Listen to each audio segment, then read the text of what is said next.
Hello, everyone. Thank you for joining me on today's webinar regarding filing your AAM's news media data quickly and efficiently. Now, before I go into log into the filing tool, I did want to give you some helpful hints about preparing for the statement filing. To me, the key in the statement filing is all in the preparation. So I'm just going to show you real quick some of the things that I think are helpful to have on hand before you start filing. The first thing you're going to do is going to pull up your latest release publisher statement to use as a guide. Now, for demonstration purposes only, I will be using the Tennessean as an example, as well as the Merced Sun. Now, just to point out that whatever information I am putting in the filing tool is purely for demonstration purposes only. It is not the information for Tennessean and the Merced Sun. It's truly just for demonstration purposes. But the reason why I chose the Tennessean and the Merced Sun was because of their format. The Tennessean is in your typical daily format, and it breaks out your print, your digital replica, non-replica, but it also breaks out an affiliated publication. Affiliated publication is another publication that you own and that you are reporting the same time as you're reporting your main edition.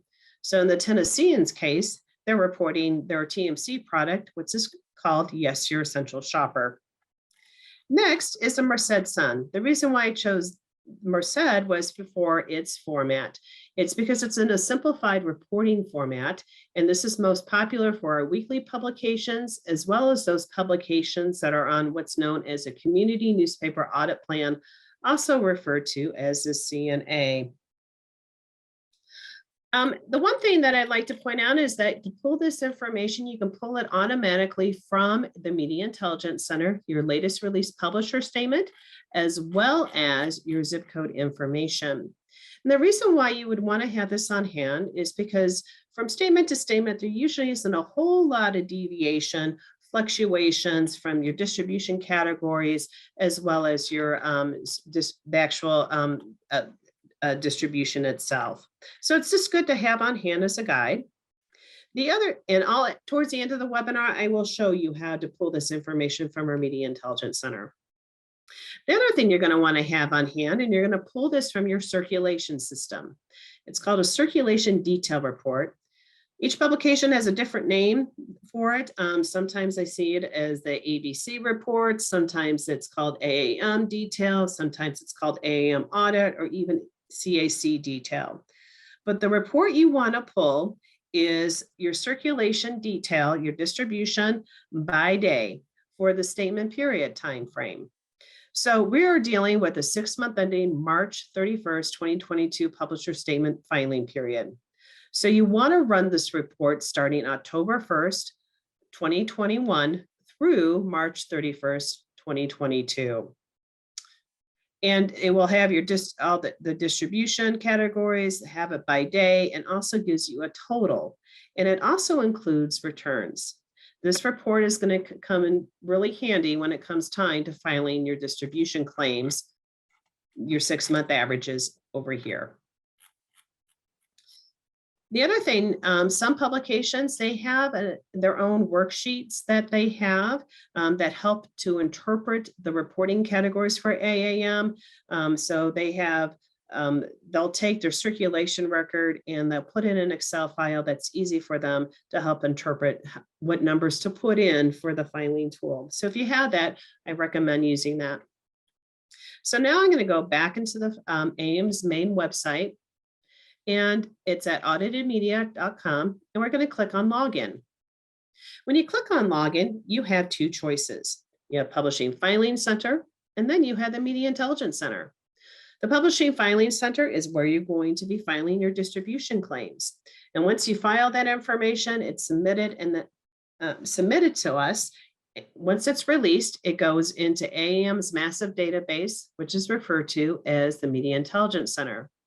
The Media Intelligence Center is going to house your publishing statement data, as well as your zip code information as well.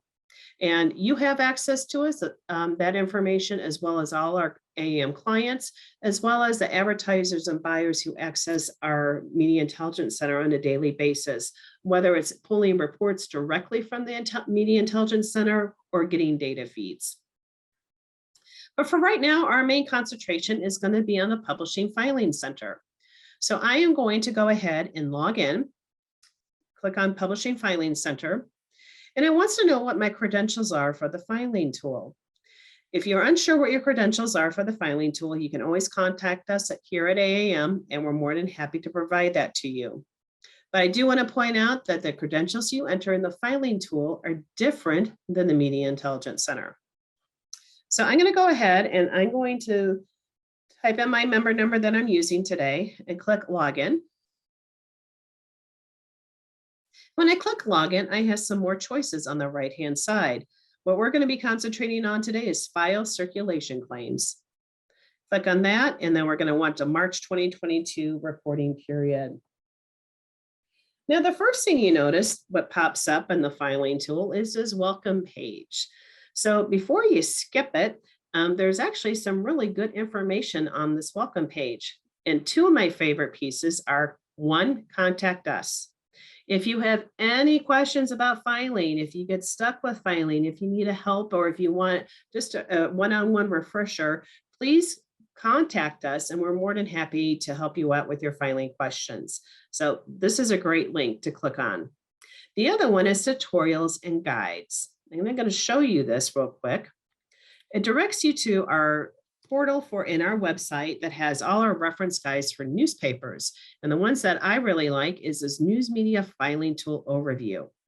And what it does, it's a guide that goes through step-by-step of each section in the filing tool. So it provides graphics and information on how to file. So it's just a great reference tool for you. The one thing I really like about this reference guide, it also has about the due dates. So since we have an upcoming publisher statement filing due date, we're working with the 6-month ending March 31, 2022. And if you're on that daily format, it's going to be due April 15th. If you're on our simplified format for weeklies or the community newspaper audit plan, you are due April 20th. So going back to the filing tool and how the filing tool is set up, there's 4 main components we're going to be looking at today. We have the filing questionnaire section, we have enter circulation data, zip code, and then review and submit. If you notice, there's 2 other sections. We have cross-media filing and brand view management. Now, the cross-media filing is for our clients that we audit their cross-media information, such as their website activity, their social media activity, e-newsletters, things of that nature. If you're part of that program, this is where you would file cross-media data. Brand view management is actually available for everyone. It's free. It's how to customize your publication in our Media Intelligence Center to make it stand out. So most of you have your brand view profile built out. It's a good time just to take a look at it to see if it needs updates. If it does, this is the section you're going to use. But for right now, I'm going to be using talking about the 4 main sections for filing. Filing questionnaire, your circulation data, zip code, review and submit. So the very first thing you're going to want to do is click on survey.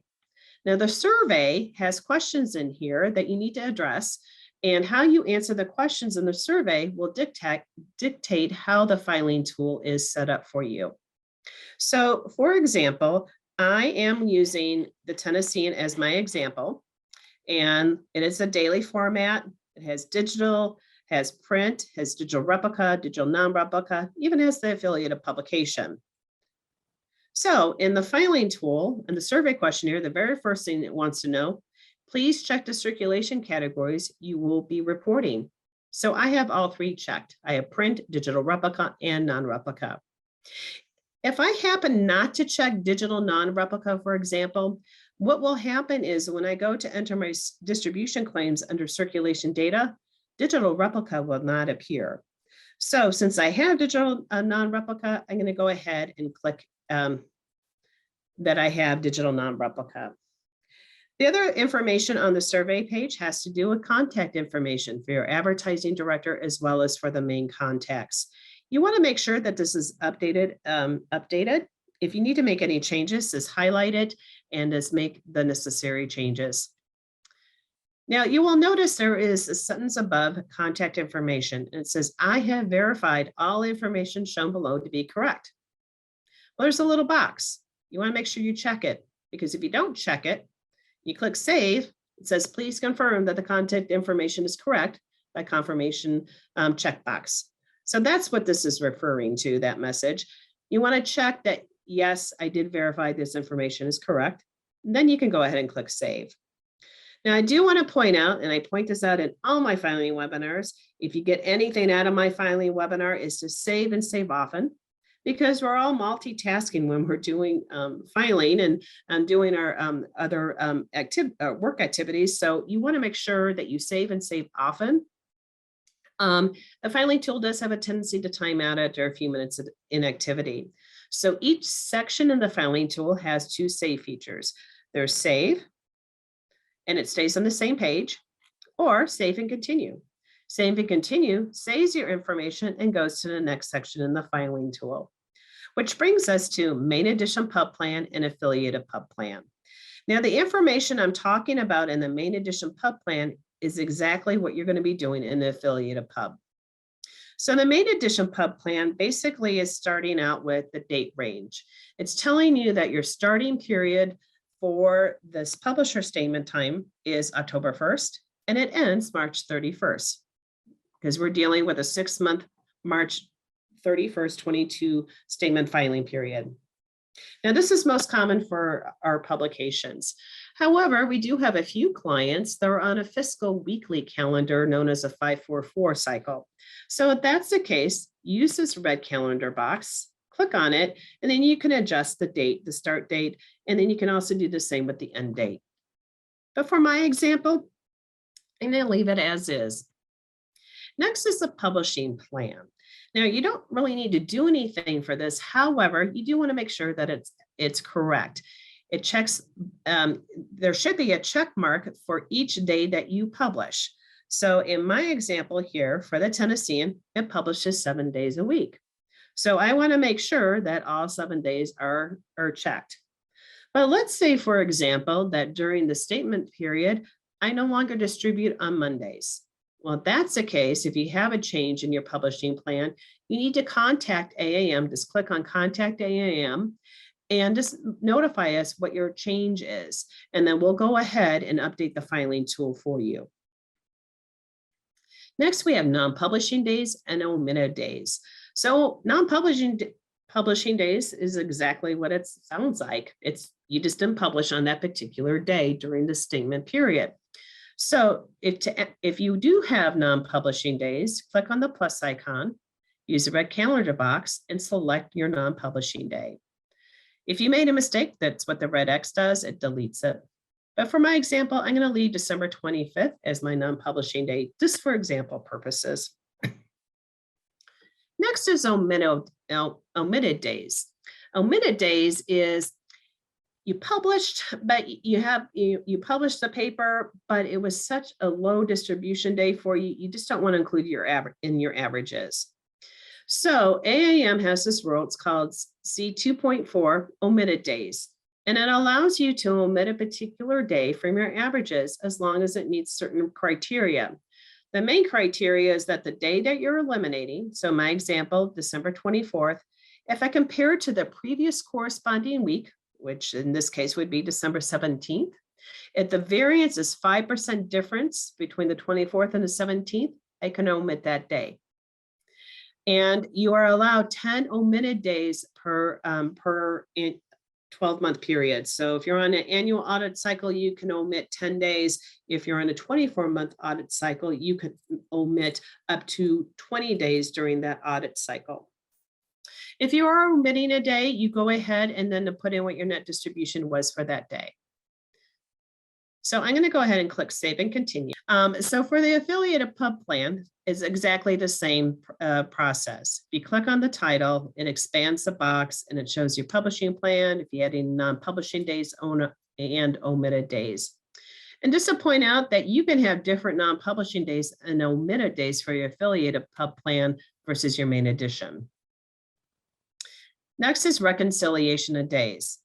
Again, there's really not a whole lot for you to do here, but you do want to double check we have the days correct for you. So click on the title to expand it, the box, and it's going to show you the possible number of publishing days per day. And it also takes into account if you had any omitted days or any non-publishing days to come up with net days. So for example, Friday, possible 26 publishing days during that 6-month time period, subtracts out my omitted day to net it down to 25. This 25 for days for Friday should match your circulation record. If it doesn't, go back to the main edition pub plan and either adjust non-publishing days or omitted days. Once we have this all set up, now we're ready to go into the circulation data section.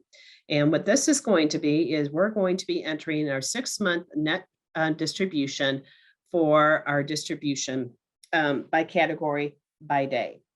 And you're only going to report your distribution that is applicable for your publication. So we're going to click on circulation data. When I click on the circulation data section, it's going to show you all the possible reporting categories. Now, however, you only are going to report your distribution based on what is applicable to your publication. Also, too, it's going to say there's a message up here. It says important. 6-month net circulation totals, not averages, should be entered. So what that means is, for example, my individual subscriptions on Monday is actually 30,000 on average. However, I put in 780,000. And the reason why is that because that is my total distribution for individual subscriptions during that 6-month time period.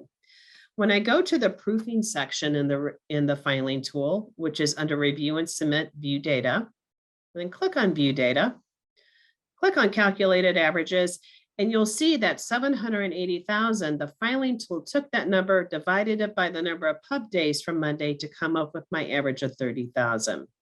So that is why when you go in this section that you're going to report the total net distribution, not averages. I do want to point out that in my follow-up email to you, not only am I going to be sending you a copy of recording, I'm also going to be sending you some helpful tips. And basically the first part of this little helpful tip sheet guide is that it's going to provide you this basically a recap of what I'm going over right now in the filing tool. But it also has this section here, which is called Circulation Record Categories Translation Keys for AAM Reporting. So basically what it does, it's going to take, when you do this, entering your circulation data here, you're using your circulation record detail report. Well, in your circulation detail, most people just don't have listed individual subscriptions. What makes up individual subscriptions, it's made up of your carriers, your motor routes, and mail make up individual subscriptions. So it's just kind of like a cheat sheet, so to speak, to help you interpret the most common categories we see in circulation records and how to translate that for AAM. The next one is single copy sales. Paid single copy sales typically is made up of your dealers, your racks, your counter sales, and hawker sales, if you even have those, and deduct returns. Single copy, you have to deduct returns. So, so it's just a helpful guide. It does it for your paid side. It also does it for qualified. I have a version for the daily format. And also too, I have it for the ones that are on the simplified format as well. And I do want to point out that for those that are on the simplified format, when you do your circulation data entry, yours is going to look a little bit different in the fact that your categories are consolidated. So instead of having separate categories listed under qualified, it is a total qualified distribution. So what that qualified entails is any sampling programs you have, any employees, NIE, you add that all up together to get your total qualified. So that is circulation data in a nutshell. After that, we have basic prices. Basic prices, the only thing you need to report is your single copy prices. What is your daily single copy price and what is your weekend price? If it's a Sunday product or if it's a weekend price. We do have an option here for additional frequency breakouts. So if there, let's say, for example, your Wednesday is actually $3. Go ahead and type that in. It's a little higher because it's a coupon, as all the inserts. You can go ahead and put that in and then just click save. But it is mandatory for both US and Canadian publications to at least file your daily and your Sunday, Saturday single copy price. Next is the explanatory section. The explanatory section is a note section in your release publisher statement. This is further information about your publication. If you have additional explanatories for your publication, click Add Explanatory. And then go ahead and choose one of the explanatories we have on file. We have advertising policy. Maybe you want to use that one. If not, if you don't see your explanatory, miscellaneous. And let's say, for example, you had a frequency change, you can go ahead and put it there. But if not, you can just go ahead and move, leave your explanatories as is, and then move to zip code reporting. Now, the zip code reporting is going to be where we're going to ask you to provide your zip code information for your daily and for your Sunday. So this paragraph 1, what we just talked about, your circulation data for your 6 months, this was based on 6 months. Your zip code is you file this every quarter, and we ask that you choose a representative daily day and a representative Sunday day if a and it's going to take your distribution and break it down by zip code. Now, why this section here, what we refer to as paragraph 1, is known as net sales, meaning single copy returns are deducted.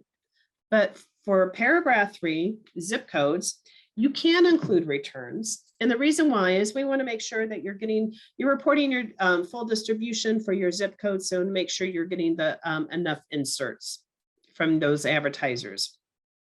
So paragraph 1, or your 6-month averages, are net. Your zip code can be gross sales. We also ask that it's a representative day, and the representative day is that your zip code day that you choose shouldn't be more than 15% when you compare it to the paragraph 1 frequency. So back in the filing tool, you're going to go into zip code. For the very first time you're entering it, going to click on Add One-Day Distribution. And it comes up with a survey. It wants to know more information about your zip code that you're going to be reporting. And note, this is for the quarter period. Now, your circulation data is for 6 months. Your zip code is going to be based off the last quarter in your publisher statement. It's quarterly zip code information.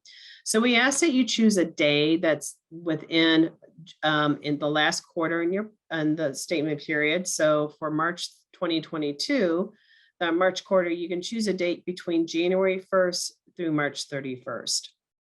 Use the red calendar box to select your day. I'm just going to go ahead and select my Sunday, and then I'll go ahead and select my weekday. Pub code, unless you are uploading your zip code file, let's say, for example, you have pages and pages of zip codes. Instead of manually entering that, you are able to upload a file as long as it meets our specifications. And this is what the specs look like if you're uploading a file. If you're not uploading your zip codes, your pub code can be just the initials of your publication, or you can just even put the number 1. We'll just go ahead and put 10. I'm not uploading a file. Next is affiliated publication. If you have an affiliated publication, you're going to go ahead, and if it has the same frequency as your main edition pub plan, go ahead and choose for, in my case, Yes, Your Essential Shopper is Sunday. I'm going to choose the exact paragraph 3 date that I chose for the Tennessean. So I'm going to choose March 30th and enter my pub code, which I'll just put in yes. Now there's this question right below, and it says you are eligible to prorate. Do you want to prorate?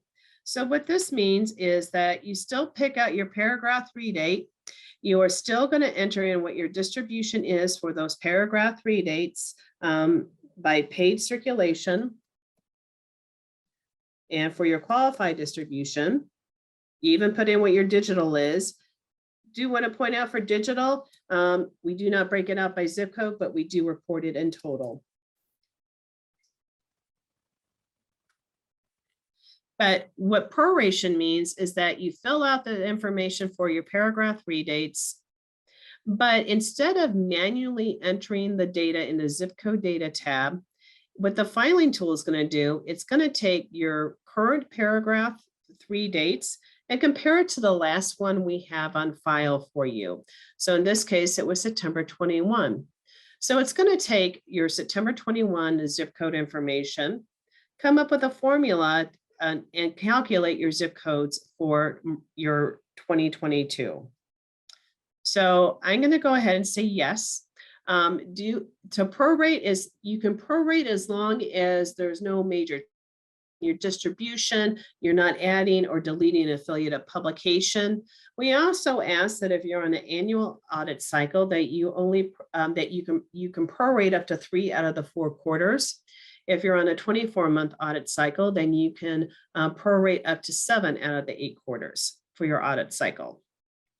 When I click on the zip code data entry tab, it does take a moment for it to pop up, but you see there's this blue button called proration. If I click on calculate proration, it's automatically going to calculate my zip codes for my March 2020 publisher statement.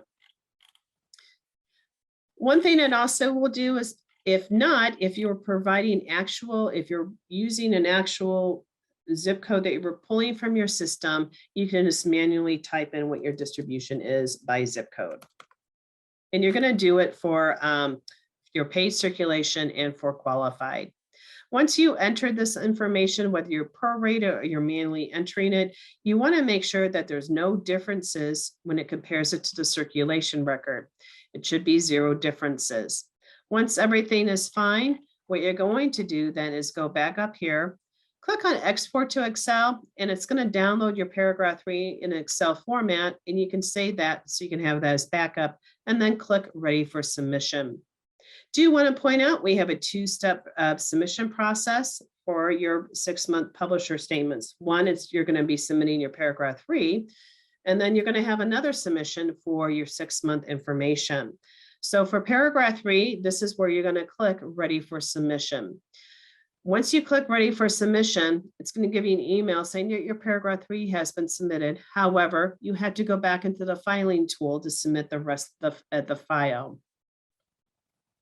So to submit the rest of your file is to go under Review and Submit. You have View Alerts. It lets you know if there's any warnings, so to speak, information that you need to fix before you submit. We do have publisher comments. Publisher comments, they're not going to get printed on your document, but what this is, it's an internal communication between you and us. Because once you submit your publisher statement, it does go through a review process. And our reviewers look at your information and they're going to compare it to what was previously filed. Now, if they notice major changes in distribution, things of that nature, they're going to contact you. So if you know, like say you had a frequency change or something like that, just put it in here, just so we'll know. If not, you can just leave it blank if everything is status quo. View data is your proofing section. You can expand all the boxes and see exactly how you've entered the information and how the filing tool calculated your averages. You're going to want to make sure that you double check this information is correct. You compare it to your circulation records and make sure it's fine. Also, too, is once your statement has been submitted, goes through the review process, before we release it into our database, our reviewers are going to contact you and let you know that, hey, before we release it, you have one more opportunity to look at your information before we release it. And they'll direct you back into the filing tool to the view data section. Once everything is set, you're in the final stages here, final step submit. You're going to put in your name, your title, and check the box below. And then once everything is ready, there will be a blue button here and it'll say ready for submission. And you'll go ahead and click ready for submission. Now, running out of time here, but I do want to show you real quickly here is the Media Intelligence Center and how to pull your information. So once your statement's released, go back to AAM's main website, go into login, click on Media Intelligence Center. And you'll notice here, it asks for login information. If you're not sure what that is, contact us and we'll provide you the credentials. Remember, that is different than the filing center. When you click sign in the search by bar, just start typing in the title of your publication, or you can put in the member number. So I'm going to type in Tennessean. And if I click on the title, what's going to pop up is their brand view profile. Now, the Tennessean did a great job in building out their brand view profile. This link up here is unique to them, and they can share this with any of their clients, and they'll have full access to their brand view profile. And it automatically updates with each release publisher statement. The one thing though, if they're giving it to people that are not AAM clients, they'll get all these tabs except for the news media statements in the reports library. But when you click on the title, you can click on news media statement and it will show your latest release statement. If you need to go back in time, click on, go over here on the right-hand side, and you can pull whatever statement period you would like. If you notice though, there is not your zip code information on the printed document. It is still your zip code information is in our Media Intelligence Center, but it's in our Analyze section. So what you will do is check the box next to your titles, click Analyze Data, News Media Analyzer, and then go into Distribution by Zip Code, and then use this Excel icon to download your zip codes. So that is the Media Intelligence Center, real quick, in a nutshell. We are over time right now for this webinar, so I will be closing out the webinar, but if we do have questions, I'll be taking those offline. And if you do have any questions about filing, please contact us here at AAM. We are more than happy to help you out with any of your questions, even if you want to go through the filing tool together. Whatever your questions are for filing, we are here for you. So with that, thank you so much for joining me in today's webinar, and have a great day.